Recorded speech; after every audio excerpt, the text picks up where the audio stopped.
मैं बीपी राणा आपका अपने channel chemistry classes bye Rana sir में बहुत बहुत स्वागत करता हूं और आशा करता हूं कि आप लोग स्वस्थ होंगे। चलिए, आज ठोस अवस्था यानी सॉलिड स्टेट का जो लास्ट टॉपिक के न्यूमेरिकल्स हैं वे हैं क्रिस्टल के घनत्व की गणना से संबंधित।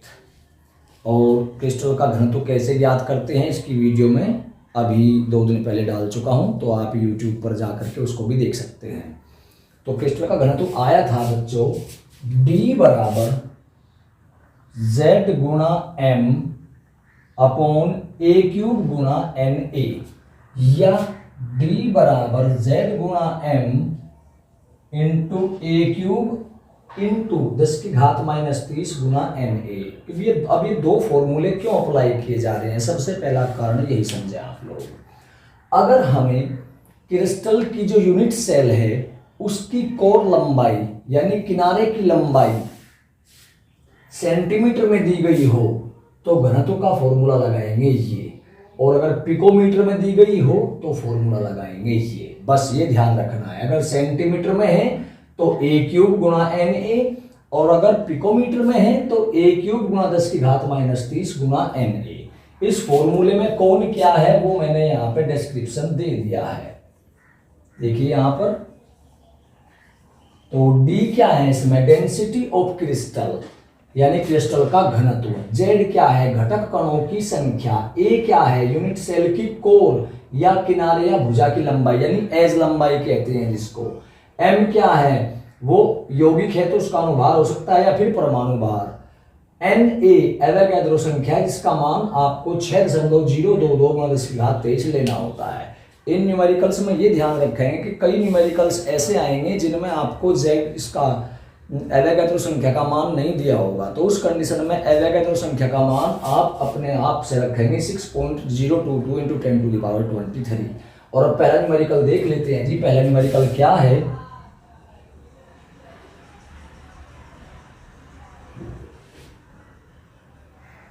पहला न्यूमेरिकल है सिल्वर के घनत्व की गणना कीजिए जो FCC में क्रिस्टलीकृत है।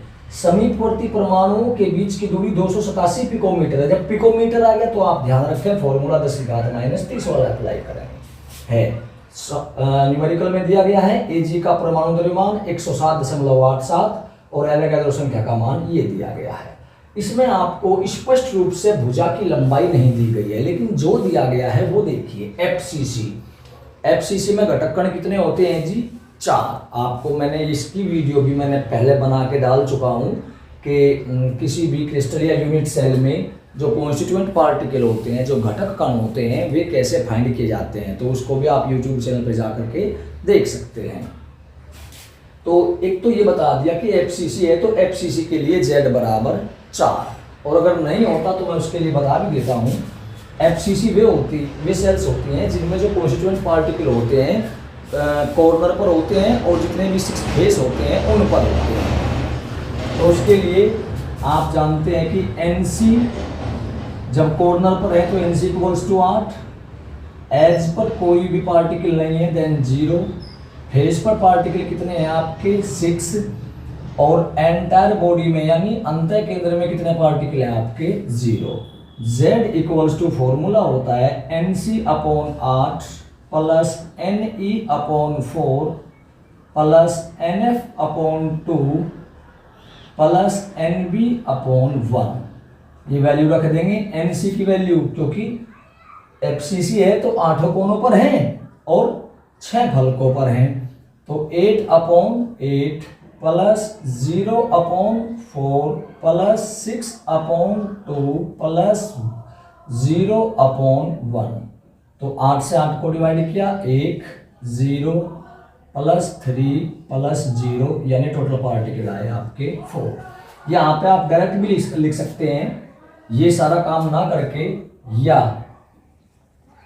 आप केवल ये लिख सकते हैं कि FCC के लिए Z = 4। तो ये भी आप यहाँ पे लिख सकते हैं डायरेक्ट, ये सारा काम ना करके। SC के लिए 1 होता है, BCC के लिए 2 होते हैं, FCC के लिए 4 होते हैं। ये आपको ध्यान रखने वाली बात है। चलिए, एक तो हमें FCC यानी Z बराबर दिया है। Ag का परमाणु द्रव्यमान यानी कि M परमाणु द्रव्यमान यानी परमाणु भार दिया हुआ है 107.87 MB हमें मिल गया। एवोगैड्रो नंबर Na की वैल्यू भी न्यूमेरिकल में दी हुई है, अगर नहीं दी हुई हो तो आप अपने पास से उसको लिखेंगे 10⁻23। अब हमारे पास में Z है, M है, N है, फॉर्मूला ये Z, M और Na का मान दिया हुआ है, A फाइंड करना है हमें। तो FCC के लिए आपको पता है, FCC के लिए A बराबर भुजा की लंबाई होती है 2r√2। तो इस फॉर्मूले से हम A की कैलकुलेशन यानी भुजा की लंबाई की कैलकुलेशन कर सकते हैं, लेकिन कैलकुलेशन तो तब हो जब हमें r की वैल्यू यानी जो कॉन्स्टिट्यूएंट पार्टिकल यानी घटक कण है उसकी त्रिज्या का पता हो। चलिए तो ध्यान दें, घटक कण की त्रिज्या, घटक कण कॉन्स्टिट्यूएंट पार्टिकल की त्रिज्या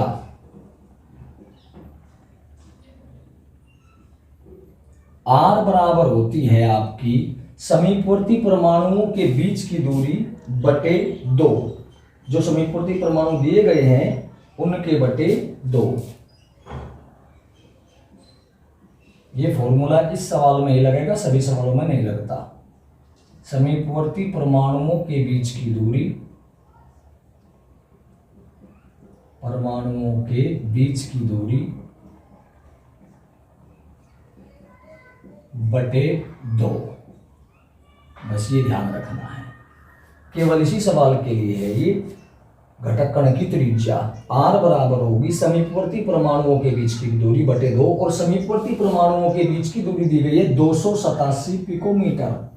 तो त्रिज्या हो जाएगी 287 बटे 2 पिकोमीटर। इसको भी यहाँ पे सोल्व नहीं करते क्योंकि हो सकता है कि 2 कहीं कैलकुलेशन में कट जाए।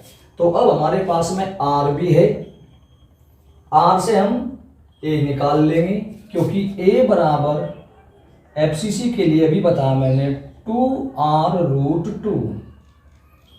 तो 2 गुना r का मान है आपका 287 बटे 2 इंटू √2।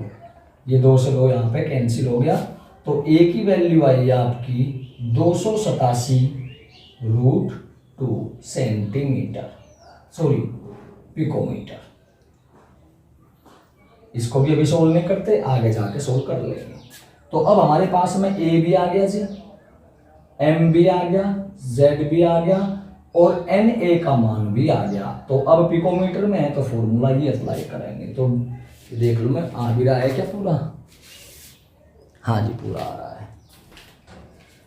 तो D बराबर Z गुणा m अपॉन a³ गुणा 10⁻³ गुणा Na। पिकोमीटर में है। Z का मान कितना दिया हुआ है जी FCC के लिए? 4।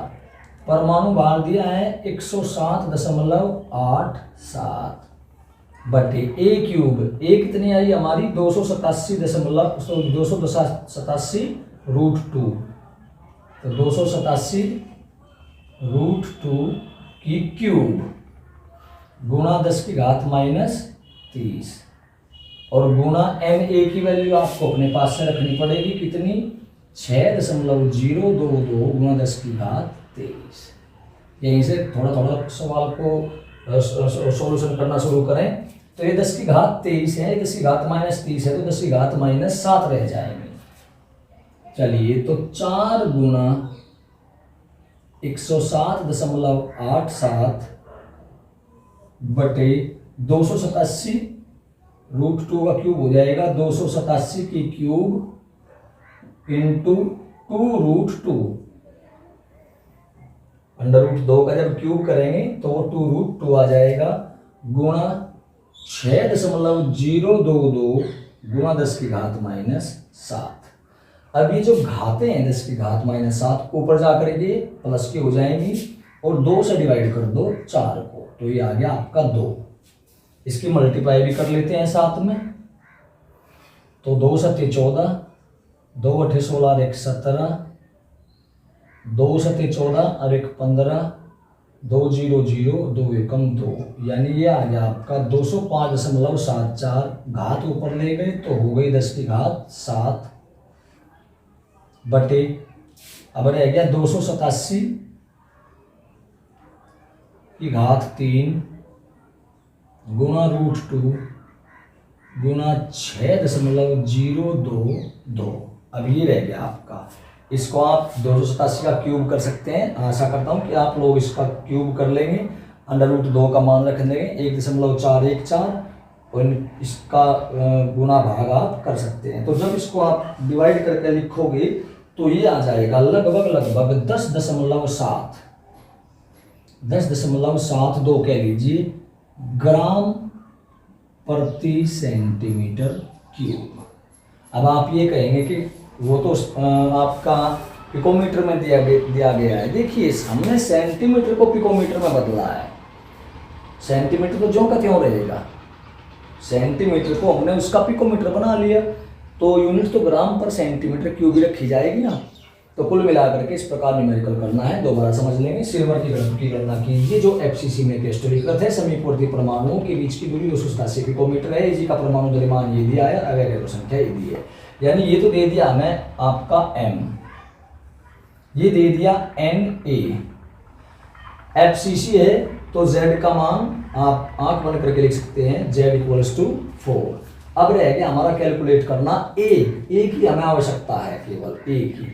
तो अब इसमें दिया गया है a बराबर होता है एफसीसी के लिए 2r√2। इनकी भी मैं वीडियो आपकी डाल चुका हूं, आप यूट्यूब चैनल पर जाकर के देख सकते हैं। तो a बराबर 2√2 होता है। अब r क्या होगा? r होगा इसमें समीपवर्ती परमाणुओं के बीच की दूरी बटे 2, और समीपवर्ती परमाणुओं के बीच की दूरी हमें दी गई है 287/2 पिकोमीटर। ये आ गया जी हमारा। अब ये r की वैल्यू रखनी है इस फॉर्मूले में, a बराबर 2r√2 रख दीजिए r की वैल्यू, तो ये आ गया 287/2 पिकोमीटर। d का फॉर्मूला लगाएंगे Zm a³ 10⁻³ गुना Na। ये फॉर्मूला अप्लाई किया तो ये आ गया, और इसको जैसे सोल्व करेंगे 10.72 ग्राम प्रति सेंटीमीटर क्यूब, या ग्राम सेंटीमीटर इनवर्स क्यूब भी लिख सकते हैं, ग्राम सेंटीमीटर इनवर्स क्यूब भी लिख सकते हैं आप। तो कुल मिला के इस तरह का न्यूमेरिकल, ये अपने आप में एक ही न्यूमेरिकल है, बस ध्यान रखना जब त्रिज्या निकालोगे तो समीपवर्ती परमाणुओं के बीच की दूरी बटे 2 का अप्लाई होगा। चलिए अब अगला सवाल लिख देखते हैं। तो चलिए बच्चों दूसरा न्यूमेरिकल लेते हैं। इसमें बताया गया है कि एक तत्व फलक केंद्रित घनीय यानी एफसीसी में क्रिस्टलीकृत है। इसकी भुजा की लंबाई 200 पिकोमीटर है। इसके घनत्व की गणना कीजिए यदि इस तत्व के 400 ग्राम में 48 × 10⁻23 परमाणु उपस्थित हैं। तो इसमें सबसे पहला जो सॉल्यूशन करेंगे, सबसे पहला हमें इसमें दिया गया है कि तत्व कैसा है, एफसीसी। जब एफसीसी है तो एफसीसी के लिए z बराबर 4। अब भुजा की लंबाई कितनी है, 200 पिकोमीटर। पिकोमीटर में है तो फॉर्मूला 10⁻³ वाला। अगर मान लिया सेंटीमीटर में होती तो केवल a³ वाला लगता। तो भुजा की लंबाई a, भुजा कह लीजिए, कोर कह लीजिए, किनारा कह लीजिए, एज कह लीजिए, भुजा की लंबाई a बराबर दी हुई है आपकी 200 पिकोमीटर।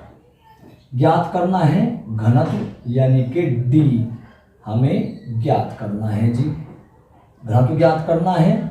अवैध संख्या का मान आपको दिया गया है कितना, Na बराबर 6.022 × 10⁻23। ये आपको अपने पास से लिखना पड़ेगा, सवाल में इसमें नहीं दिया गया है। अब फॉर्मूला अप्लाई करें और देखें कि क्या हमारे पास में नहीं है। हमारे पास में Z है, A भी है, Na भी है, M नहीं है। अणुभार हमारे पास में परमाणु भार नहीं है। परमाणु भार कैसे निकालेंगे, देखिए ये बताया है कि 400 ग्राम में इतने परमाणु हैं, या हम कह सकते हैं कि इतने परमाणुओं का भार कितना है, 400 ग्राम। चूंकि 48 × 10⁻23 परमाणुओं का भार का भार वो है आपका 400 ग्राम, 400 ग्राम।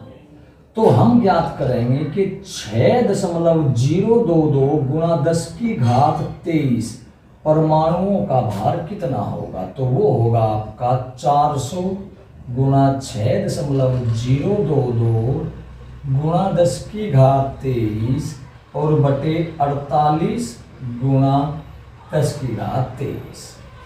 तो घात तो कैंसिल होगी। अब इसको डिवाइड कर ले 4 से, ये आ गया आपका एक्यूरेट 100 और ये आ गया आपका 12, यानी कि आपका आया 100 इंटू 6.022 अपॉन 12। अब इस 12 से आप इसको डिवाइड कर लो, क्यों? क्योंकि इसको डिवाइड करेंगे 100 की तो डायरेक्ट मल्टीप्लाई कर देंगे। तो एक सेकंड सुनिएगा, जल्दी से कैलकुलेशन हो जाएगी आपकी। 6.022 डिवाइडेड 12 0.5018 और 100 की मल्टीप्लाई है, तो ये आ गया आपका 50.18। अब ये है क्या, देखिए, किसी भी एलिमेंट का या कंपाउंड का जितना भी अणुभार होता है, अगर उतनी ही मात्रा हम ग्राम में ले लें तो उसको एक मोल कहते हैं। और एक मोल में परमाणुओं या अणुओं की संख्या होती है 6.022 गुणा 10 की घात 23। यानी जितना अणुभार है उतनी मात्रा में अणुओं की संख्या कितनी है, एवोगैड्रो संख्या जितनी। या हम कह सकते हैं कि एवोगैड्रो संख्या जितने परमाणु जिस मात्रा में होंगे वो तत्व का अणुभार या परमाणु भार होगा। तो एवोगैड्रो संख्या जितने परमाणु आए हैं कहीं में हमारे, इसमें दोबारा सुन लीजिएगा, किसी पदार्थ का जो भी परमाणु भार या अणुभार है अगर उसको हम ग्राम में ले लें उतनी ही मात्रा तो उसे एक मोल कहेंगे। और एक मोल में परमाणु या अणुओं की संख्या होती है एवोगैड्रो संख्या के बराबर। तो हम ये कह सकते हैं कि एवोगैड्रो संख्या जितने परमाणु जिस मात्रा में उपस्थित होते हैं वही अणुभार या परमाणु भार होती है। तो एवोगैड्रो संख्या जितने परमाणु आए 50.18 ग्राम मात्रा में, तो इसका मतलब ये मात्रा क्या है, तत्व का परमाणु भार है। और परमाणु भार शो करते हैं m से, इसलिए m बराबर आ गया हमारा 50.18। अब हमारे पास में ध्यान दें, Z है, AB है, NAB है, MB है, बस D का फॉर्मूला लगा दीजिए, पिकोमीटर में दी हुई है। तो D बराबर Z गुणा M अपॉन A क्यूब गुणा 10 की घात -30 और गुणा NA लगाएंगे। Z का मान कितना है आपका 4, अणुभार आया 50.18 अपॉन A क्यूब, A की वैल्यू 200 की घात 3 गुणा 10 की घात -30, Na का मान 6.022 गुणा 10 की घात 23। तो यहीं से सोल्व करना शुरू कर देते हैं। ये घात 23 है, ये 30 है, घात माइनस के साथ रहेगी और इसी को ही ऊपर ले जाएं तो 10 की घात 7 हो जाएगी, यानी ये हो जाएगा 4 गुणा 50.18 गुणा 10 की घात 7। दोबारा ध्यान दीजिएगा, 10 की घात 23 है, 10 की घात -30 है, तो माइनस की 7 घातें रहेगी और वे ऊपर जाकर के कन्वर्ट होगी प्लस में। 200 को लिख सकते हैं हम 2 गुणा 100। देखिए एक मिनट, 200 बराबर लिख दिया हमने 2 गुणा 100, यानी लिख सकते हैं 2 गुणा 10 की घात 2। और जब इसका क्यूब करेंगे तो 2 दूनी 4 दूनी 8 गुणा 10 की घात 6 आ जाएगा। ठीक है जी, तो इसकी जगह लिख दिया हमने 8 गुणा 10 की घात 6, 8 गुणा 10 की घात 6 और गुणा 6.022। इसको डिवाइड कर दिया, 4 दूनी 8 आ गया, 2 से इसको डिवाइड कर लो 25.09 आ गया। 10 की घात 6 ऊपर जाके माइनस में कन्वर्ट हो जाएगी, यानी ये आ गया आपका D बराबर 25.09 गुणा 10 की घात 7 गुणा 10 की घात -6 बटे 6.022। तो एक 10 की घात 1 रहेगी, 10 की घात 1 का मतलब 10 और इसमें गुणा कर देंगे तो ये 250.9 बटे 6.022। इसको डिवाइड कर लेते हैं। मोबाइल कैलकुलेटर कहाँ है जी हमारा? 250.9 भाग है 6.022, तो ये आ गया 41.66, 41.66 या 41.67 कर लीजिए, 41.666 या 41.67 ग्राम प्रति सेंटीमीटर क्यूब। दोबारा समझेंगे न्यूमेरिकल को अंडरलाइन कर देता हूँ जिससे आपको अलग से दिखाई दे जाए, मिक्सअप ना हो। एक तत्व फलक केंद्रित घनीय में क्रिस्टलीकृत है, इसकी भुजा की लंबाई 200 पिकोमीटर है, इसके घनत्व की गणना कीजिए। यदि इस तत्व के 400 ग्राम में 48 × 10⁻23 परमाणु उपस्थित हैं तो एफसीसी का मतलब Z बराबर 4 दे दिया, भुजा की लंबाई A 200 पिकोमीटर दे दी। घनत्व तो पूछा है, एवोगैड्रो संख्या का मान अपने आप लिख लेंगे। अब क्या रह गया हमारे पास में? N है, A है, Z है, Z है, A है और N है। अणुभार यानी परमाणु भार ज्ञात करना है। परमाणु भार ज्ञात करने के लिए बताया है कि इसके 400 ग्राम में इतने परमाणु हैं, या ये कह सकते हैं कि इतने परमाणु कई में 400 ग्राम में, तो इतने परमाणु कई में हुए 400 ग्राम में। एवोगैड्रो संख्या परमाणु कितने होंगे? एवोगैड्रो संख्या जितने परमाणु कितने ग्राम में होंगे? वह 50.18 ग्राम में। और एवोगैड्रो संख्या जितने परमाणु जिस मात्रा में होते हैं उसी को अणुभार कहा जाता है, तो ये भी ध्यान रखने वाली बात है। तो m बराबर हो गया 50.18। अब हमारे पास में m भी है, n भी है, a भी है, z भी है। फॉर्मूला अप्लाई कर देंगे 10⁻³ वाला, क्योंकि पिकोमीटर में है, और कैलकुलेशन करके आपका आ जाएगा आंसर ये। चलिए अब अगला न्यूमेरिकल देख लेते हैं। तो चलिए देखते हैं अगला न्यूमेरिकल। अगला न्यूमेरिकल है एक तत्व की संरचना अंतः केंद्रित घनीय यानी कि BCC है। इसकी कोर की लंबाई 290 पिकोमीटर है।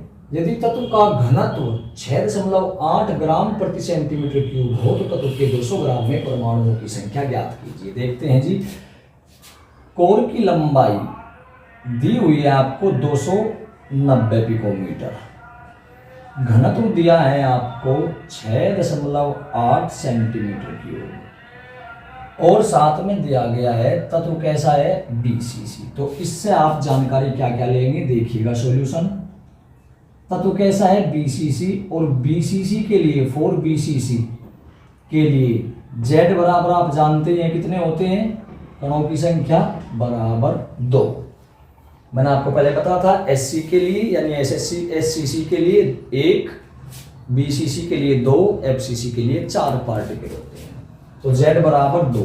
कोर की लंबाई किससे अप्रोच करते हैं? A से। A बराबर दिया हुआ है 290 पिकोमीटर। जब 290 पिकोमीटर दिया तो फॉर्मूला कौन सा लगेगा बेटा? 10⁻³ वाला। तत्व का घनत्व यानी D भी दिया है कितना? 6.8 ग्राम पर सेंटीमीटर क्यूब। आपका एवोगैड्रो संख्या का मान अपने आप पास से रखेंगे 6.022 × 10⁻23। अब देखना करना क्या है इसमें हम अणुभार निकालेंगे। अणुभार जैसे निकल जाएगा, उस अणुभार जितनी मात्रा को एक मोल कहेंगे उसमें अणुओं की संख्या इतनी होगी, तो हम ये कह सकते हैं जो भी अणुभार निकलेगा कि उतनी मात्रा में अणु कितने हैं, 200 ग्राम में कितने हैं, बस। तो फॉर्मूला D बराबर Z गुणा m बटे a³ गुणा 10⁻³ गुणा na।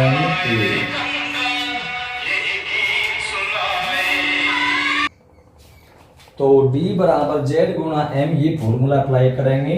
m फाइंड करना है तो ये सारे आ गए आपके साइड में, Z आ जाएगा नीचे। तो m बराबर होगा D गुणा a³ गुणा 10⁻³ गुणा na, और बटे आपका आ गया Z। तो मान रख देंगे, m फाइंड हो जाएगा। m बराबर D कितना दिया है जी आपका? 6.8। 290 की है आपकी क्यूब गुणा 10⁻³ 10⁻³ वाला फॉर्मूला क्यों अप्लाई किया? क्योंकि भुजा की लंबाई पिकोमीटर में है, गुणा एन ए की वैल्यू 6.022 इंटू 10⁻23 अपॉन जेड दिया है आपका 4। चलिए शुरू करते हैं। 10 की घात 23 है, ये 30 है, तो 10 की घात -7 रह जाएंगे। तो यहीं पे कर देता हूं 6.8 गुणा 6.022 गुणा 290 की घात 3 और गुणा 10 की घात -7 और बटे 4। तो 17 चौका 68 1.7। अब इसकी गुणा कर लेंगे इसमें, तो ये आ जाएगा 17 दूनी 34 4, 17 दूनी 34 और 3 37 3 के 3 ही 3, 17 छिक्का 102 दशमलव यहाँ गुणा 290 की घात 3 और गुणा 10 की घात -7। चलिए इसको एक बार सोल्व करके देख लेते हैं। मोबाइल कहाँ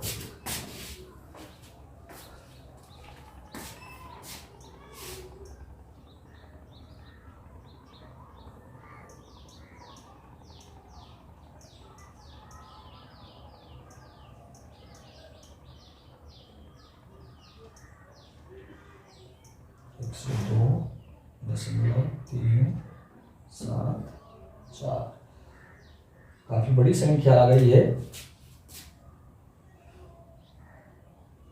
2496 799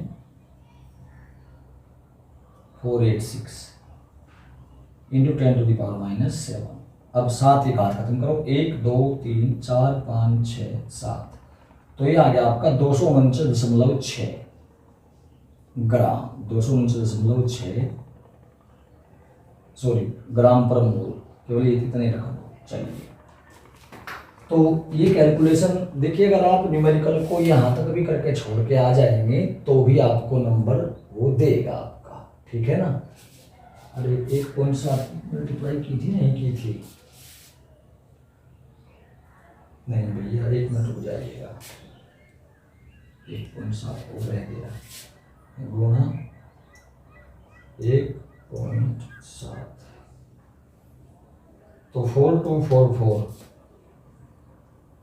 तो मैं आपको बता देता हूं, चलिए 42559126 इंटू 10⁻⁻7 1 2 3 4 5 6 7 यानी 424 आ गया। ये 424.455 या 424.5 कह लीजिए, ये आ गया इसका अनुभार।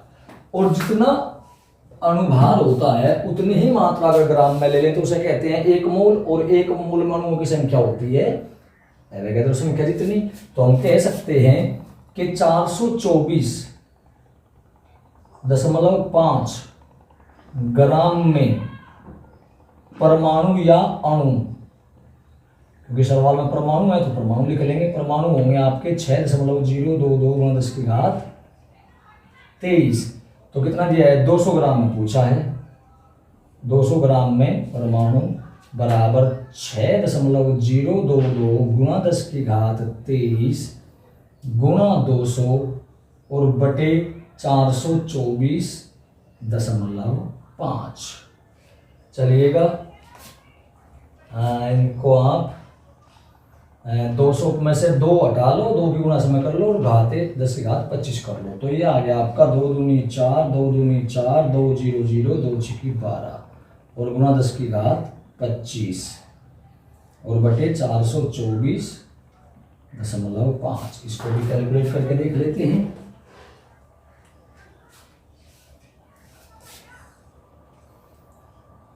बारह 0.44 डिवाइडेड 424.5, ये आ गया जी आपका 0.028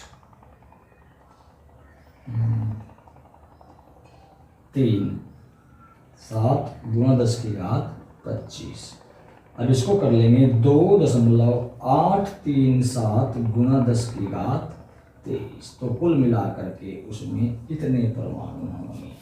न्यूमेरिकल एक बार फिर से देख लीजिएगा, अच्छे समझ में आ जाएगा।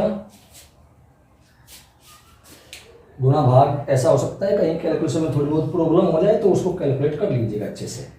एक तत्व की संरचना अंतःकेंद्रित घनीय है, इसकी कोर की लंबाई 290 पिकोमीटर है, घनत्व 6.8 दिया है। तत्व के 200 ग्राम में परमाणुओं की संख्या ज्ञात करेंगे। जेड हमारे पास में है, ए हमारे पास में है, डी हमारे पास में है। तो पहले फाइंड कर लेंगे हम एम जितना भी आएगा, एम आया 424.5। तो इसमें हमें करना क्या है कि इतनी ग्राम मात्रा में परमाणु होते हैं, एवोगैड्रो संख्या कितने और 200 ग्राम में परमाणु कितने होंगे।